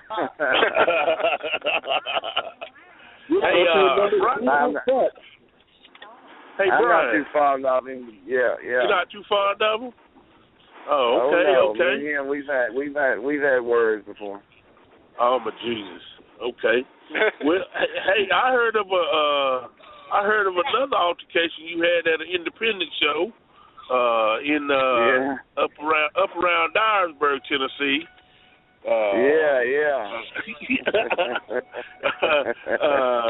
Some guy was being disrespectful to your lady. Oh yeah, I thought you was going to mention another one. There's been a couple of incidences up in Dyersburg. Dyersburg is for some reason that's just got a dark cloud over that city whenever I come to town. But yeah, there was a guy. I brought my my fiance with me to the matches over there in Dyersburg, and some guy made some remarks. That he to be honest with you, he was drunk off his feet. This guy had admitted that he had been drinking since 8:00 that morning, and made some remarks to my girl. Yeah, made some remarks to my girl. Actually, not only did he make remarks, he actually grabbed her by the arm. And so when she came and told me this, and then it didn't take long for me to jump out of the chair and go over there and confront the guy. And then when I confronted him, I guess that liquid courage got running through his veins, and he thought that he could take me on. Well, that way he was sadly mistaken, because he found himself on the ground getting his face caved in. And then I heard about a week and a half later he had to have reconstructive surgery done on his face. Do you realize that guy that you beat up like that was one of the owners of the company you was working for that night? Oh my God! Yeah, I found that out, but you know what? Hey, there's some things that you know. I guess if you can't hold your liquor, you know, first of all, an owner of a wrestling company should not be showing up drunk. That's right. Number one. And then number two is a lot of the wrestlers came to me after it was over with and actually shook my hand and thanked me and said, you know, we're glad that you did that, because every week that guy shows up drunk, and every week he's disrespectful to all of us, and every week, you know, he makes an ass out of himself. So I got, you know, praise by all the wrestlers for doing that. And then actually his partner actually thanked me for doing that also. Yeah, Brian, call that guy up, tell him we all want a job and we all don't live in Dyersburg. Yeah, Dyersburg. I'm trying to stay away from Dyersburg, Tennessee. Yeah, it sounds like you need to. You know, it was 1994 when I first met you at Madison Square Garden. I'm sad to say I didn't know who you were, but I was impressed because you and Mo and Mabel, y'all went way back, and it was like a reunion you guys had. But I seen you work, and then I found out that you was a Lawler, and I was like, I see where the talent comes from. What was it like growing up? You know, what was it like growing up with a famous father? And did that make you want to become a wrestler? Did that make me want to become a wrestler? My father being a wrestler? Yeah. Well, I mean, obviously, when you're growing up, you know, just about every little boy grows up and wants to become, you know, whatever their father is, you know, right. No matter what their dad is, you know, you idolize him and look up to him and you want to be just like him. And so when your dad is the king and can beat up, all he's got to do is pull that strap down and he can beat up just about anybody on the planet.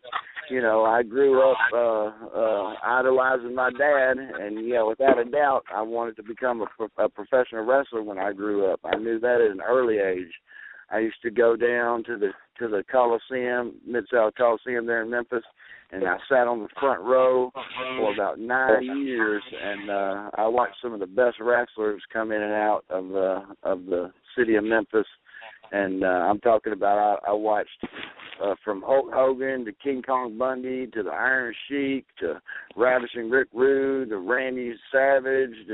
Just all the greats at one time in their career came through Memphis. And I watched my dad beat, each and every one of them. So, I grew up thinking that he hung the moon, and I definitely wanted to be just like him and be a wrestler just like him.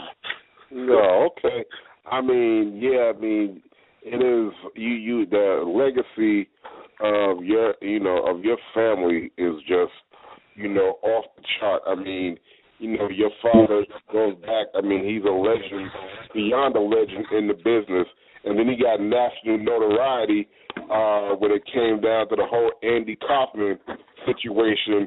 He became a worldwide name, during that whole thing. That appearance on Letterman just pushed him over the top. So, with all that, just being a part and around all that, you got to be proud, and then you got to be proud of your own accomplishments. So what do you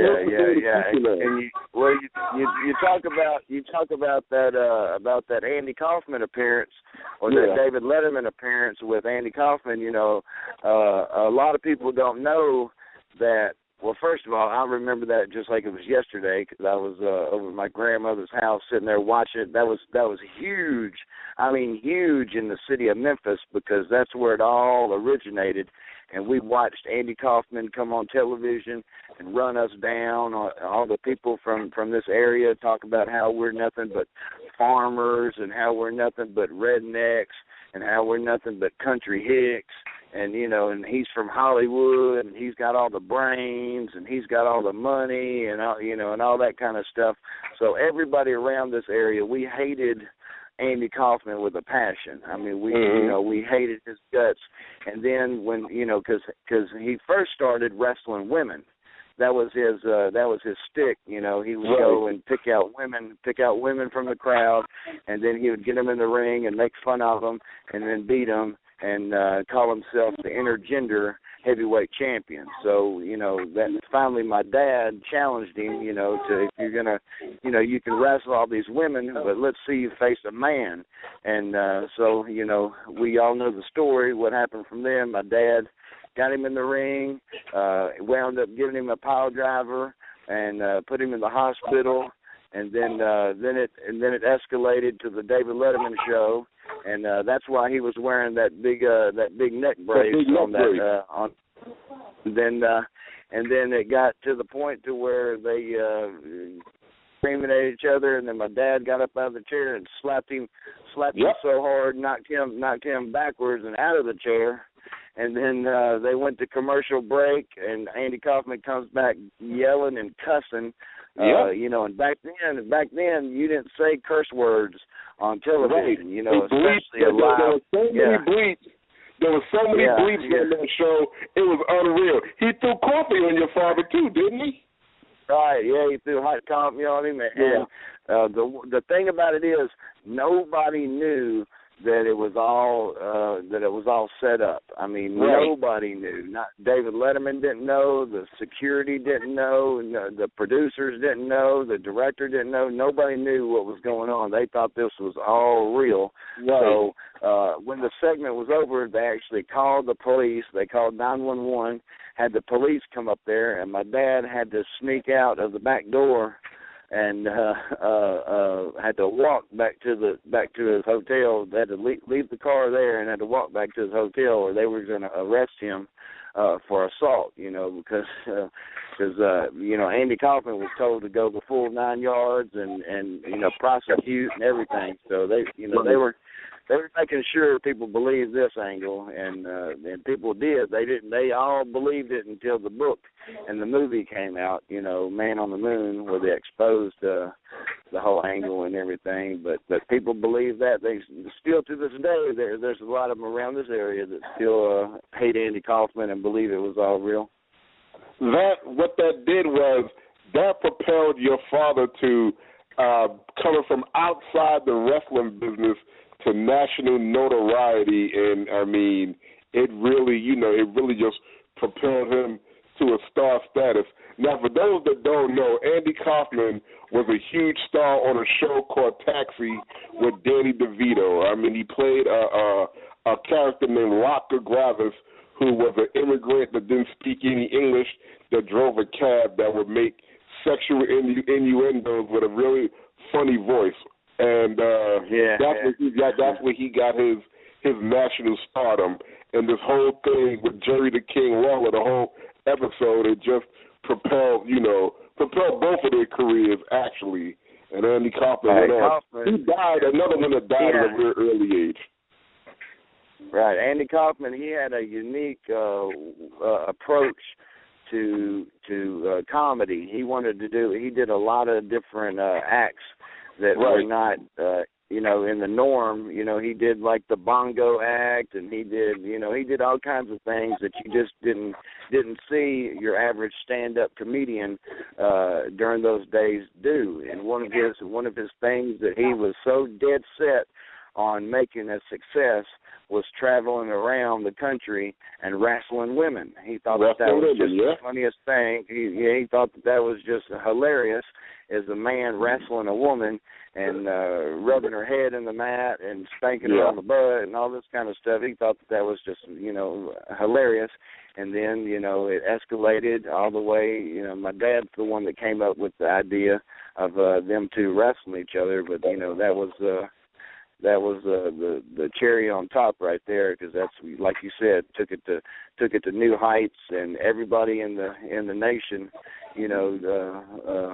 saw what was going on in the area right here in the Mid-South area, and from then on, it just, a movie was made. I mean, the book's been written, all kinds of, And matter of fact, a lot of people don't know this, but when Andy Kaufman passed away, his brother filed a lawsuit against my dad and for wrongful death, and claimed that pile driver that my dad gave Andy Kaufman, claimed that gave him brain cancer.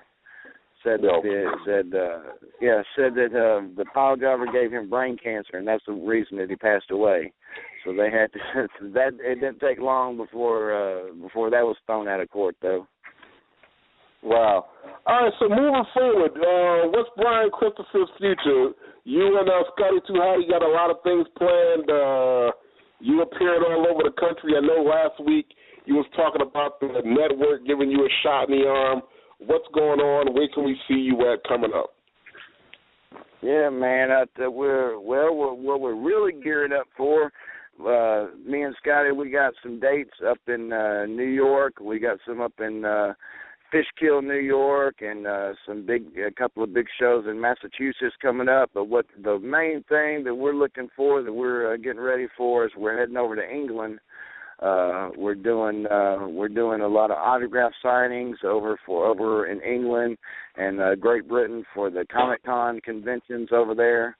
And I think that they're bringing over a bunch of big names. Buff Bagwell is going to be over there with us. Alberto Del Rio is going to be over there with us. A few other WWE superstars are going to be over there. I mean, it's going to be big. We're looking forward to that. Going back over to London, and then in December we're heading down to Australia. We got a few dates down in Melbourne and Perth and Sydney, Australia, that we're going to be down there doing. So we're not just staying here in the 48 contingent states here in the U.S. We're traveling around, getting around. We got Rikishi's working on us going over to Samoa and doing a tour of Samoa coming up. So we're hitting it worldwide, baby. Yeah, man. I mean, that's got to be fantastic. To after all these years, for some fans, to still be relevant and still be out there, still be able to work, and still have fans that support you and really still want to see you after being in a business all these years. It's got to give you a rush, doesn't it? Oh yeah, man. Every week of my life, I perform somewhere in the country. I wrestle every definitely every Saturday night, but usually about 75-80% of the time I wrestle on Friday and Saturday night. But I like to try to keep it local, because that's where my main fan base is. That's the people that have supported me, through thick and thin. My whole career has been down here in the Mid-South area. But it's always good to get back in the air and fly up to New York, or just came from Baltimore a couple of weeks ago. Just came back from was in Cleveland 2 weeks ago, West Virginia last week. So it's good to get out there and see everybody from that I haven't seen since back in the WWE days. Thank you. No, yeah, anytime you get to go someplace and you see some of the boys, it's always a reunion. That's the fantastic thing about it.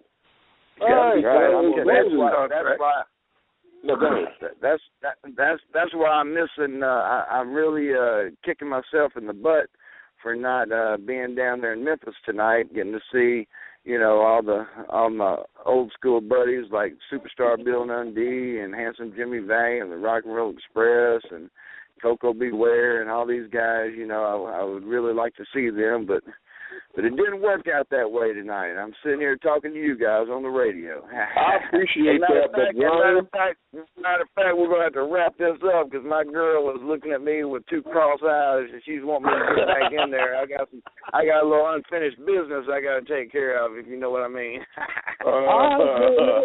Mr. Christopher Lawler, it was fantastic having you on. I really appreciated this. You have topped the show off, and that record that you said was phenomenal. A lot of luck with the CD. We got to have you on real soon to play some more of it, so that we can get the whole. I got a song that I'll play for you in the future. It's near and dear to my heart. It's a tribute song to Memphis wrestling. I know I've said that at least 50 times in this interview, talking about Memphis wrestling. But if you're not familiar with Memphis wrestling, then you really don't know what I'm talking about. It's a great heritage, and it just goes way back. And all the wrestlers, anybody that was anybody in this business has come through Memphis.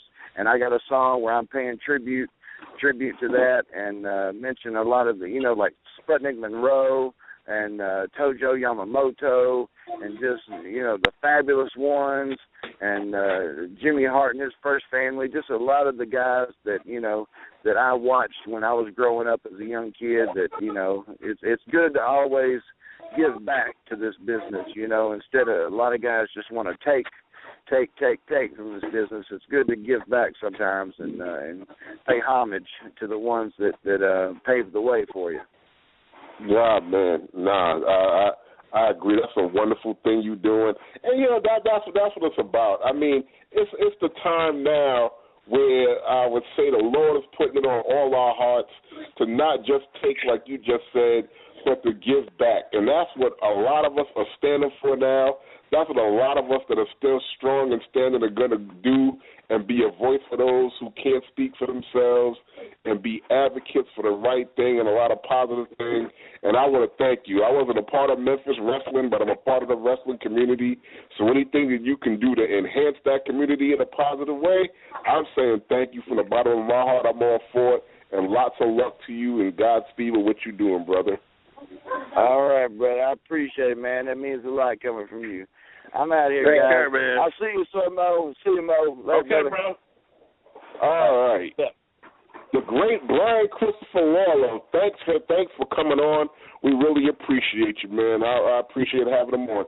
This has been, I didn't know how we could top last week, but Vince Russo, Brian Christopher, it's been good.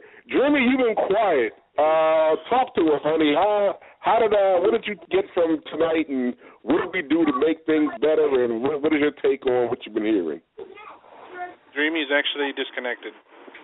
Oh, Dreamy. Okay. All right. So, it's a lot of things that have to be done, obviously. We got a ways to go. We have a lot of things to put together. a lot of conversations, a lot of meetings, but we are going to implement this anti-bullying thing that we're having, which is already implemented. We're already on the road to doing it. This support group and conventions that we want to have to enhance the lives of former talent and whoever else wants to get involved. I mean, it's going to be wide open. There's a lot that we're going to do, a lot moving forward, and I'm excited about it. I mean, you know, there's nothing like helping your fellow man. Yeah, Dreamy, you've been quiet this whole time. I'm glad you're back. We want to hear for the next few minutes, because you've been quiet, your take on everything you've heard tonight. Oh. You know I hate when you put me on the spot like this. Yeah, well, we haven't heard from you tonight. I mean, you just been listening, so I mean, I'm sure you have an opinion. You got fans out there. They want to hear your voice too. The woman on the show. This is not just a testosterone driven ride. I'm excited about what we're going forward to do with I'm excited about the bullying thing, but I'm also excited about this new project that we're going to be starting as far as working with the doc and other wrestlers and bringing the issues to the forefront and hopefully, you know, helping some people to really be able to talk about what it is that they're going through and realize that they're not the only person that's going through. So, you know, hopefully that'll help. So I'm really looking forward to that. Yeah, I mean, like Michael Jackson said, you are not alone. Go ahead, I'm sorry. As far as, the interviews were great. I laughed when I was listening to Vince when he, I said he had technical reasons as to why WWE or how they put the Monday Night Raw together. So at least he cleared it up for me, because all I could say was they just threw something together. Yeah, no, I mean, he explained it, but he hit on the head right what you are saying almost every other week or every week now. Raw, that's your new segment when we talk to you. Raw, did they just throw this one together? Because that's real funny the way you said it, but that's basically what it seemed like what they doing. And if there's anybody in this business who would know whether or not they just threw something together, it's Vince Russo. Vince Russo was a writer for Raw for many years.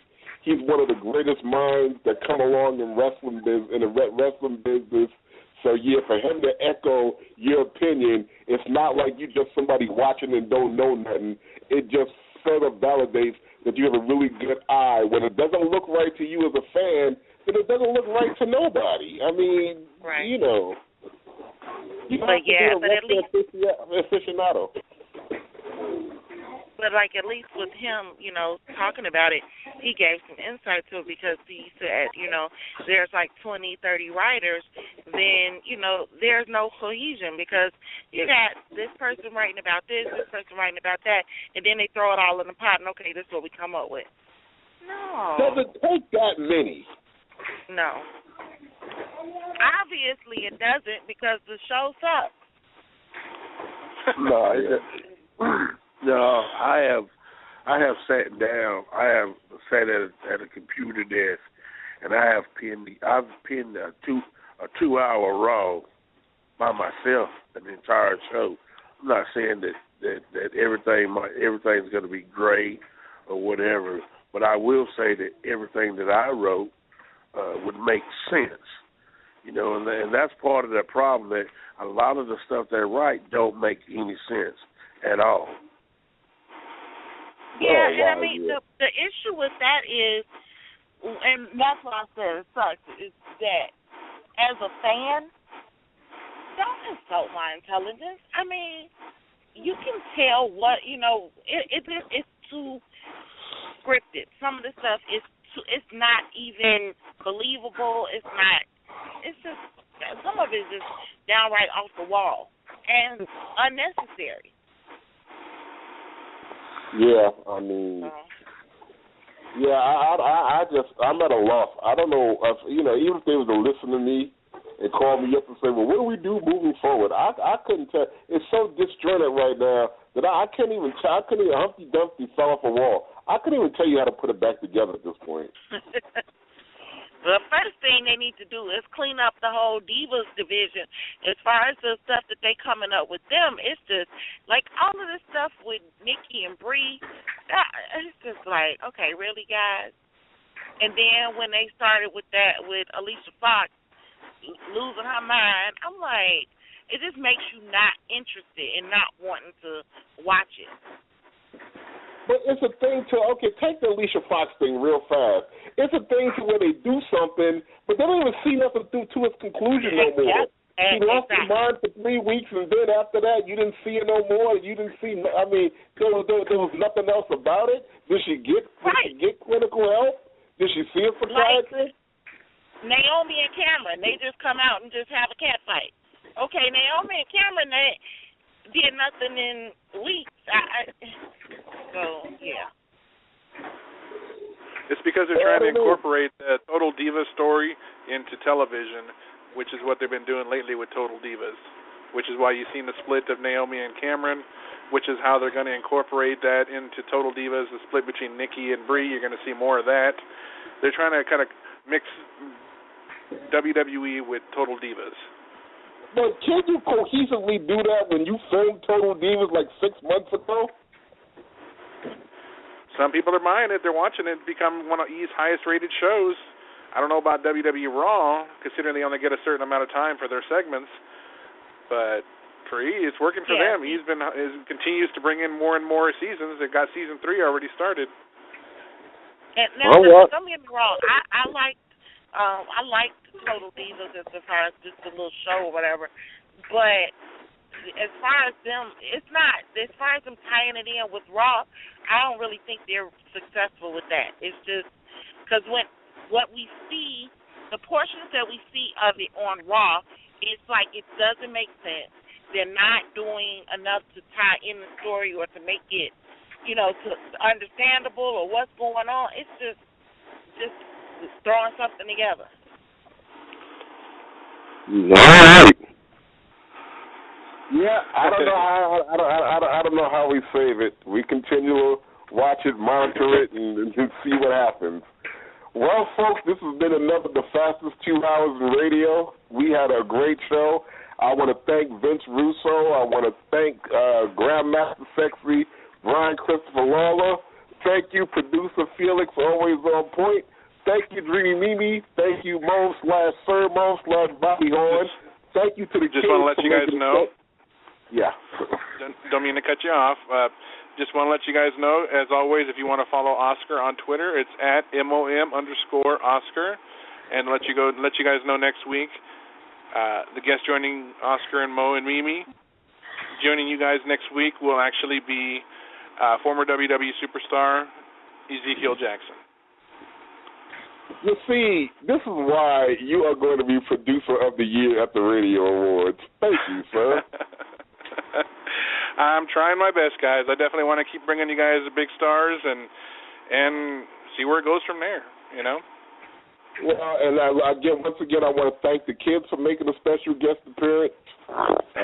John Cena is their favorite. And another edition of Not Your Mama's Radio Show. See y'all next Thursday. Thanks, guys. Bye-bye. Have a good one, guys. Love you, Mimi. Bye, Felix. Bye, Felix. Bye. Bye.